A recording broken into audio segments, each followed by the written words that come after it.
মননে ও মনীষায় দেহে ও বুদ্ধিতে কান্ত সে, বিংশস্বাদী উপাদানে শিল্পের শুদ্ধিতে যেমন নিষ্কল, সেও তেমনি সঙ্গত সংকল্পহত বাদ্য ভাণ্ড মগ্ন ঐকতানে। ছবি আঁকার সাথে যেমন কবিতার সাথেও তার পথ চলা একই রকম সমান্তরাল।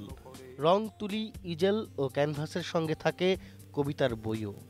গৌতম চক্রবর্তীর অন্যতম প্রিয় কবি সুধীন্দ্রনাথ দত্ত, যাকে জীবনানন্দ দাশ অভিহিত করেছিলেন নিরাশা করজ্জ্বল বলে। তার কবিতা পড়তে পড়তে শিল্পী উজাড় করে মেলে ধরলেন তার ভুবনটা।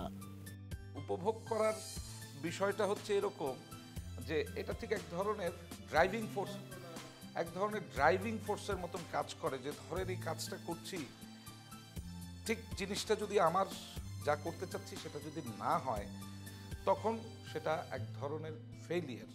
আবার সেটাই এক ধরনের কিন্তু শিক্ষা, যেখানে আমি কি পারলাম না, কি করতে চেয়েছিলাম পারলাম না। দুই হচ্ছে অনেক সময় একটা কাজ তো আসলে এটা তো একটা ইন্টারাকশন, একটা জার্নি না, একটা ইয়ে। তো এটা করতে গিয়ে, একটা কাজ করতে গিয়ে মনে হয় বাহ, আচ্ছা ঠিক আছে, পরের আরেকটা কাজকে এভাবেই শুরু থেকে চিন্তা করা যেতে পারে। কবিতা আঁকেন তিনি ক্যানভাসে কিংবা কাগজে, তেল রঙে, কালি কলমে, চারকোলে এবং সেরিগ্রাফিতে। গৌতমের ছবিটা নিয়েও হয়তো বলা যাবে নিরাশা করজ্জ্বল। এক্সিবিট হবে কি হবে না, কেউ দেখবে কি দেখবে না, এবং কেউ দেখলে সেই ছবিগুলোকে কিভাবে গ্রহণ করবে সেটা তো পরের বিষয়। আমি ওই মুহূর্তে কিভাবে আমি জিনিসটাকে এনজয় করছি। আর আইএম বলতে গিয়ে যেটা আমি বলার আসলে চেষ্টা করেছি, সেটা হচ্ছে যে এই কাজগুলোই আমি।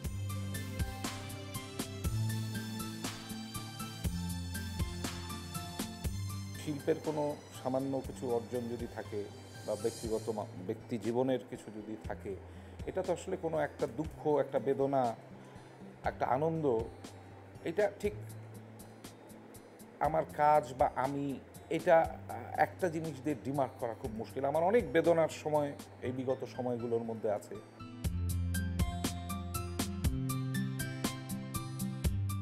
মিনিয়েচারের গৌতম বড় পটে এসে তার বৈশিষ্ট্য নিয়ে এমন বলিষ্ঠভাবে হাজির হলেন সর্বশেষ তার প্রদর্শনী আমিতে, তাতে জোর আশা করা যায় বাংলার নরম শিল্প মাটিতে তার শিকড় স্থায়ীভাবেই প্রথিত হলো।